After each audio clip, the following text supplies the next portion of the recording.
सलीम क्या हुआ? हाल दिखा जरा, दिखाओ ये हाल हुआ है माशाल्लाह। ये बुझवान आए तो फिर ये सर ये तो होता है फिर इतनी ये जो आपने माशाल्लाह हमारी हालत करवाई है, बड़ा मजा आया, अच्छा किया आपने हमारे साथ भाई। अगर ये हालत ना तो आपको एंजॉय नहीं होना। अच्छा, तो अभी ये कौन सा इलाका है, किस इलाके में हम? ये है कोटली मनाली। कोटली मनालियाँ। अभी अब कहाँ पे जा रहे हैं? अभी हम सदरपुरा चुनाव की तरफ जा रहे हैं। सदरपुरा।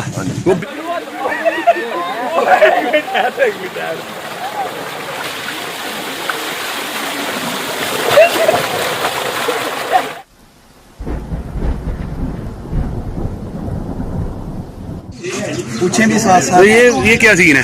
आजम भाई पानी बहुत ज्यादा था वहाँ। अच्छा, तो शूज उतारने पड़े। तो जॉर्डन के शूज थे, मैंने गंदे नहीं थे। बेहतर किया, जुराबे गंदी कर लो। मैंने सॉक्स तो जुराबे उतारो ना कि पूछ जाओ ना यार तुम। नहीं मजा आ रहा है। अच्छा, ठंडा ठंडा ठीक हो गया।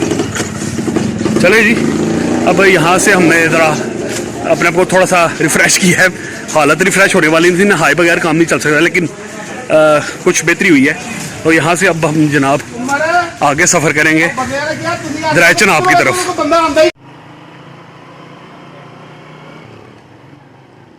जी अस्सलाम वालेकुम, यकीनन आप सब लोग ठीक होंगे।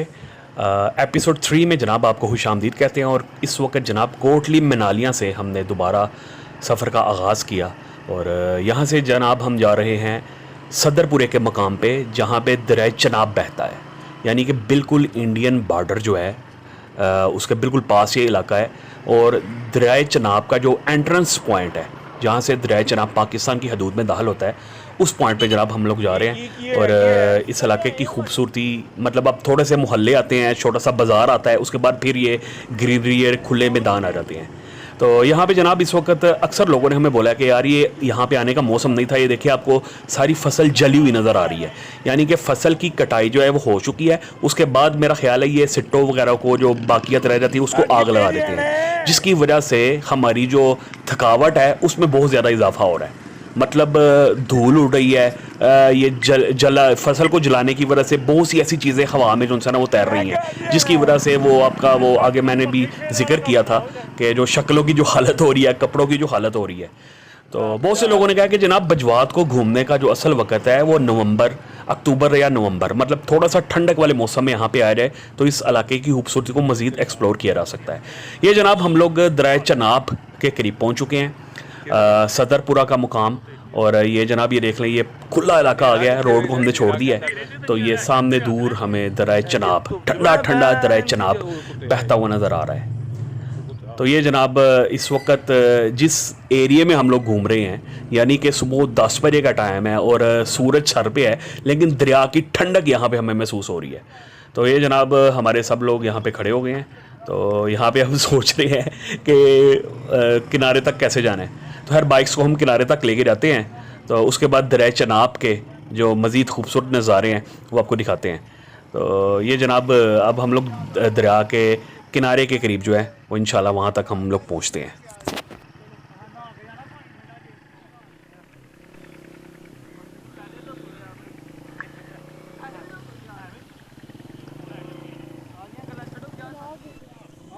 जी जनाब हम लोग पहुंच चुके हैं दरिया चनाब पे, और ये ठंडा ठंडा दरिया चनाब हमारे सामने जनाब बहता हुआ। और ये इलाका है सदरपुरा, और ये बिल्कुल बॉर्डर के करीब इलाका है। वो सामने दरिया चनाब की जो हदूद है, मतलब मकबूजा इलाके से पाकिस्तान में दाखिल हो रहा है। और सामने अभी कैमरे में नहीं मैं दिखा सकता या नज़र आ नहीं सकते, फोकस ऐसा नहीं है कि वहाँ यहाँ से मुझे पहाड़ नज़र आ रहे हैं। जो मकबूजा इलाके में जो पहाड़ है वो यहाँ से नज़र आ रहे हैं। जैसा कि मैं बता रहा था, ये वो इलाका है मकबूजा इलाका जो है, यानी कि सरहद के पार, यहाँ से दरिया चनाब पाकिस्तान की हदूद में दाखिल होता है। और ये सदरपुरे का इलाका है, और यहाँ से मुझे पहाड़ जो है, हल्के हल्के पहाड़ भी जो विजिबल नज़र आ रहे हैं यहाँ से। और दरिया चनाब इस वक्त जनाब बहुत ही शांत तरीके से और बहुत ही साफ़, बर्फ़ से जो पहाड़ों से जो पिघला हुआ पानी होता है वो इस वक्त हमें यहाँ पे नज़र आ रहा है, साफ़ और शफाफ और ठंडा पानी दरिया चनाब का।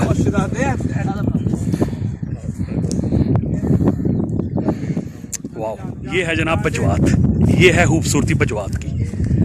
और अभी तकरीबन दिन के 10 बजे का टाइम हो चुका है, और अच्छी खासी गर्मी है। टेम्परेचर अगर सियालकोट मेन सिटी जहाँ से हम चले हैं, अगर वहाँ पे इस वक्त टेम्परेचर देखा जाए तो काफ़ी ज़्यादा टेम्परेचर होगा, तकरीबन 35-36 के करीब। लेकिन यहाँ पे दरिया की ठंडक की वजह से मतलब बहुत रिफ्रेशिंग है, कोई गर्मी नहीं लग रही, सूरज बिल्कुल ये ऊपर है, देखें ना मेरी आंखें भी सही तरह कितनी खुल रही। लेकिन जनाब ये जो दरिया की ठंडक है ये बहुत इस वक्त मतलब ठंडक, हवा में ठंडक है जो हमें इस वक्त महसूस हो रही है, तो बहुत मज़ा आ रहा है। तो अभी यहाँ पे कुछ देर गुजारेंगे, उसके बाद नेक्स्ट किसी दूसरे इलाके जम्मू से दादा अबू और वारद साहब जो है वो हिजरत करके आए।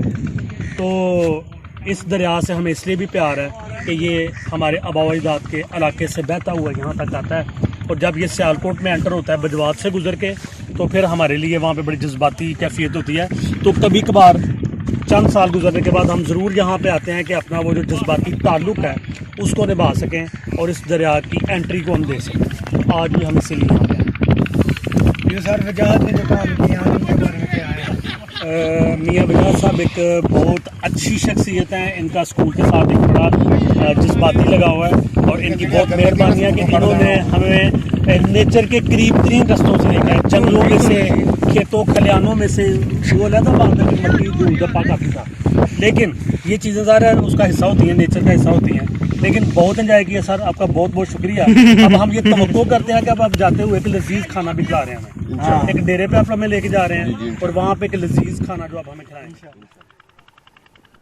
अच्छा, अब हमारी आप हालतें देखें, सहद गर्मी है, मतलब यहाँ पे गर्मी नहीं लग रही, मतलब सहद गर्मी के मौसम में हम लोग दरिया के किनारे जनाब हमने क्रिकेट खेलना शुरू कर दिया।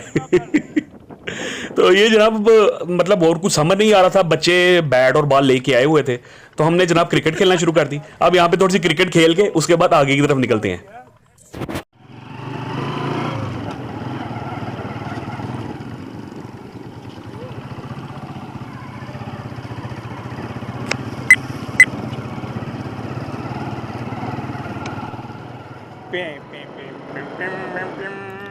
जी व्यूअर्स, सदरपुरा से हम लोग निकल चुके हैं अपने अगले किसी मुकाम की तरफ, लेकिन फ़िलहाल इस वक्त हम लोग जनाब बड़ी मज़े की और बड़ी खूबसूरत सी राइड कर रहे हैं खेतों खलियानों में, और जनाब दरियाए चनाब के, ठंडे दरियाए चनाब के जो बर्फ़ से पिघल के जो सारा पानी आ रहा है। मैं इसलिए बार बार इस चीज़ को मेंशन कर रहा हूँ कि यहाँ पे हम लोग जब बाइक चला रहे हैं दरिया के बिल्कुल साथ, तो ऐसा लग रहा है जैसे हम फ्रीज़र के पास से गुजर रहे हैं, मतलब इस तरीके से ठंडक आ रही। तो इसके अंदर अगर जाके कोई इस वक्त नहाएगा तो फिर वो अंदाज़ा लगा सकते हैं वो कितना ठंडा पानी होगा। यहाँ से जनाब हम अपने अगले मुकाम की तरफ ट्रैवल कर रहे हैं। मतलब बजवात इतना बड़ा है, अक्सर लोगों को ये आइडिया नहीं होगा कि बजवात वो समझते होंगे एक छोटे से गांव का नाम है, या यार एक गांव है कितना बड़ा हो सकता है। इस गांव में मेरा ख्याल है 82 के करीब गांव हैं जो कि सिर्फ बजवात सेक्टर के बीच में आते हैं, मतलब इतना बड़ा बजवात है। इसको घूमने के लिए आपको बहुत ज़्यादा टाइम चाहिए, तो हम कोशिश कर रहे हैं जनाब जितना हम इसको घूम सकें, जितना आप लोगों को दिखा सके। लिहाजा आज के एपिसोड में सिर्फ इतना ही। नेक्स्ट इंशाल्लाह इस बजवात सीरीज़ का फाइनल एपिसोड होगा, तो वो आप ज़रूर देखिएगा, उसमें इंशाल्लाह और मज़े की चीज़ें आपको दिखाएंगे। तब तक के लिए इजाज़त दीजिए, अल्लाह हाफिज़।